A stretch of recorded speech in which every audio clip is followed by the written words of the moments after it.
Welcome back to my studio. My name's Catherine and today we're going to be painting this beautiful picture of some rolling fields into the distance to the big hill that runs down to the ocean.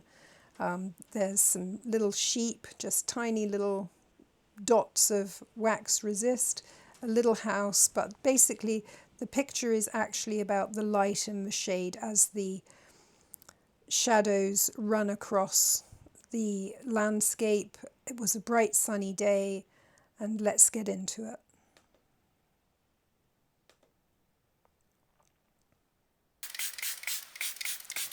So here my board is angled slightly, maybe 20 degrees angle, and I sprayed a little bit of clean water onto it. I've drawn it out. I've put on some wax resist where I want the little dots of sheep to be or whatever, and off we go. So I'm using a big, I think it's called a HAKE brush. I once called it a hake, but oh dear, that got me into trouble. So I think it's called a HAKE brush. This is actually a Ranson one that I got from Rosemary & Co. And it's massive. For me, it's the biggest brush I would ever use, and sometimes I just use it for wetting the page. But here I thought, no, this is quite a large piece of paper, and I wanted to use this big brush and see how much painting I could do with it before I had to abandon it and use a smaller one. So I've gone in with my initial layer of green, and it's a hooker's green with a little bit of burnt sienna mixed into it just to grey it off a little bit. I also used a Hansa yellow and some cobalt blue in the sky. So this is my initial first wash. Just laying it down, a little bit of a dry brush as well, where the sprayed water hadn't gone, but it's, as you can see, the colour is softening. And now I've switched into the cobalt sky, and I'm doing it up and down in a sort of vertical gesture for a reason, and that is because I'm going to come in back over the top with another layer at a later stage. And sometimes I like the gesture of the vertical in the sky. We always think of landscape, everything's horizontal, but sometimes it's quite nice to have some verticality. And I find that if I lay in a wash that's got a little bit of vertical lines going as well, it can be quite interesting. So now I'm just coming back in and laying a little bit more colour into the sky, darkening off the edge a bit. It's all fairly wet, so I'm not quite sure how much the verticalness will have come through. It's probably all merged together.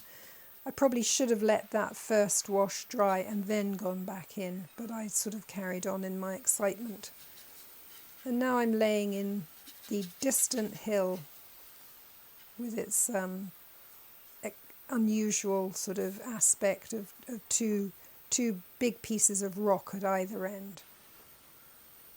So I've just laid that in. I used a little bit of lavender. It's a Holbein lavender.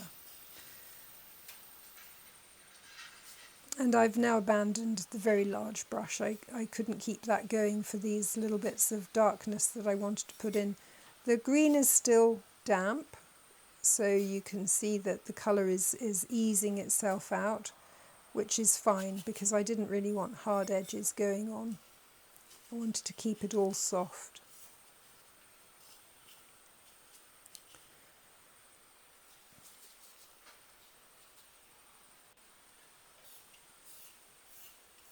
Now this is a 1-inch flat brush, so just bringing a little darkness across the hills. And I'm not going for photographic detail. If you've watched my videos before, you'll know that I'm fairly gestural, expressionistic painter. Sometimes when I'm videoing things do get a bit tight, but this was one where I wanted to keep the energy loose, expressive and energetic to convey the movement of the shadows of the clouds as they move across the landscape. So in my Hooker's Green I've added a bit of yellow, just a Hansa or a Cad yellow into it to pull that forward and give the idea of sunlight. I'm using my reservoir brush, which has the belly of water, and then the finer tip, so I can carry quite a lot of water and pigment. So just laying in the bones again. I haven't got a lot of value, the sky and the green, and it's all, if you were to squint at this and look at it through your eyelashes, it would all seem fairly similar in tone or value at the minute. But that changes as we progress. Tend to work from your lighter washes to your darker washes.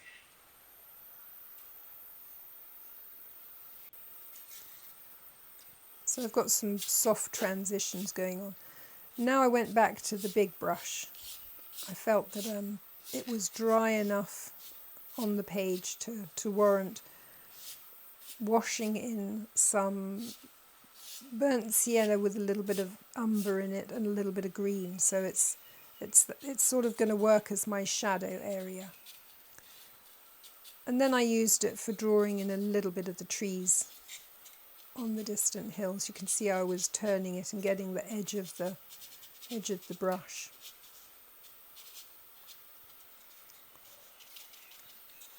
This was all fairly experimental. Like I say, I don't normally use a brush this large, and I just wanted to push myself, and I've seen other people using them to good effect, so I thought, well, I'll just have to be brave and have a go. And it's very useful. It was really useful for laying in that shadowy darkness across the foreground there. It provides a lot of water and pigment, and yeah, it was great. And I can get some little details as too, as if I just use the edge of it and I'm just dotting in a little bit of darker colour, so you've got some modulation within the trees. The trees are a darker value than the ground, obviously. They stand upright, so they get less light, and they've got darks within them. And then there was, in the photograph, there was a fence line running, and I thought I just wanted to use that as a leading line across that foreground bit, just to push you back into the picture. The sky was now dry, and I've got my mop here, and I was just adding a little bit more darkness to the sky so that it sat quite well with the ground and what was going on below it. I do like to beef up a little of my colours as well. I like to turn up the volume, so to speak. Just softening the edges.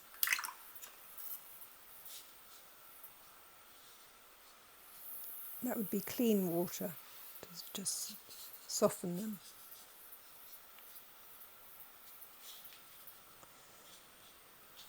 And that darker colour is created by having slightly less water in your brush and a little bit more pigment.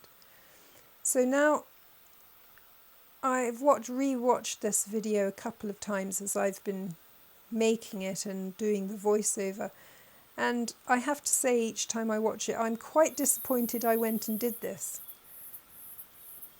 I didn't really need to make this distant hill any darker.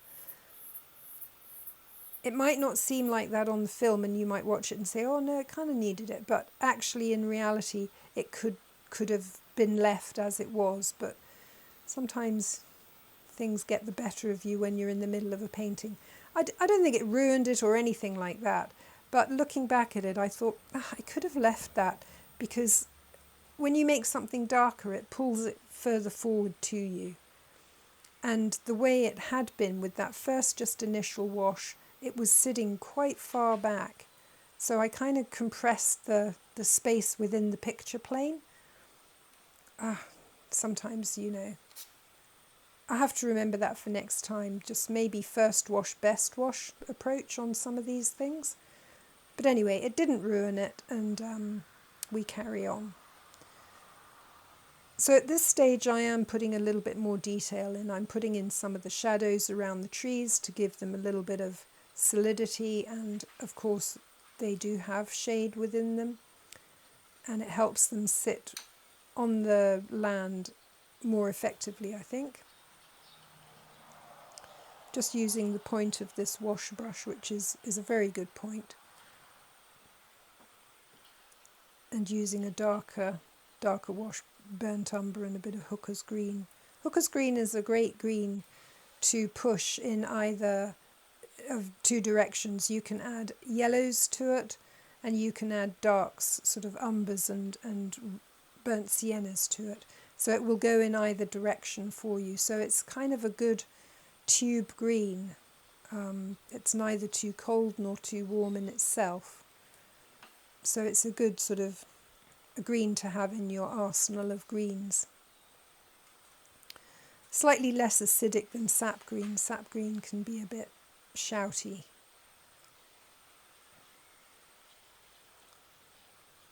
And if you add a yellow to a hooker's, you can make it kind of shouty too if you really want to. So just sort of footling along with a little bit of detail. And again, did it need all that detail? Really? I'm not sure, but I did do it, and as I say, I liked how it ended up, so probably it was fine. I think when you're painting, you need to spend a little bit, or I need to spend a little bit more time actually putting the tools down and standing back, letting it dry and actually seeing what I've got. You tend to get wrapped up in the moment and overexcited, and off you go. But it's okay. And I put these little marks in for the fence line.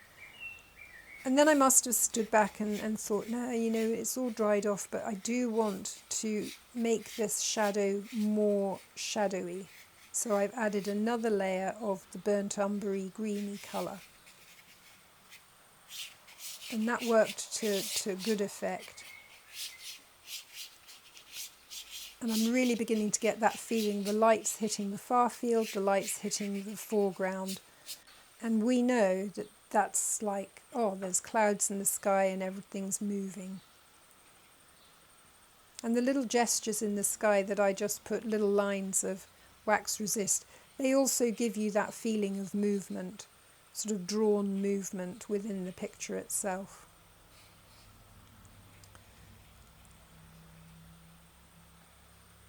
And then I do think I'm fiddling here, but that's okay. I was enjoying myself, what can I say?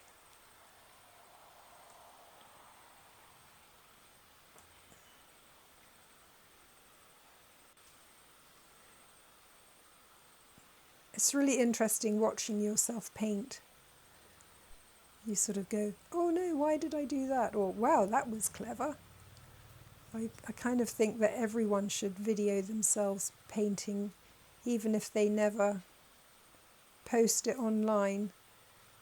You will actually learn something about the way you paint when you watch it back.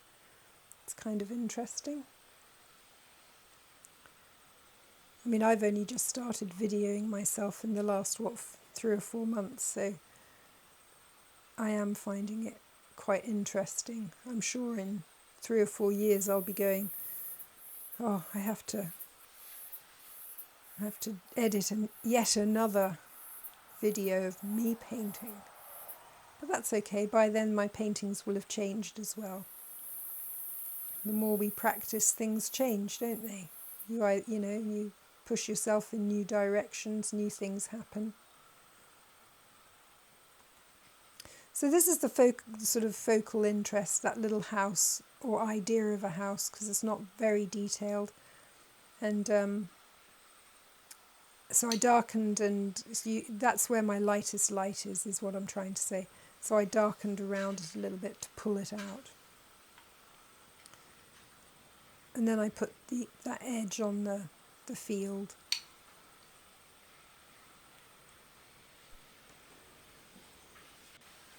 A bit of sienna, natural sienna going in, which is a nice warm brightish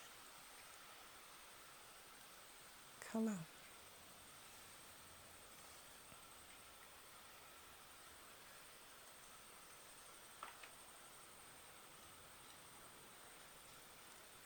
And I'm still insistent on putting a little bit more detail in the trees. But it's okay, because look, that whole foreground is lack of detail. Then you've got that little band of detail, and then you've got into the far distance and the sky. So really, I haven't done it all over. So I have got some differences going on. And differences do make pictures more interesting. This is a bit of Venetian red, which is more opaque colour, but I sort of watered it out a bit, but I felt that I wanted a little bit of warmth in that foreground to play off against that sort of cool sky. And then I felt that that part was too hard. It was a hard edge, and I didn't really want it. And then, who knows, I went and put some more dark on the far hill. Probably this dark really didn't need to go in, because it brought it right forward into the picture again. And it was sitting back with its little lavender effect quite nicely, but like I say, sometimes I mean, look, it doesn't ruin it, but it didn't need it. If it didn't need it, leave it alone. Note to self.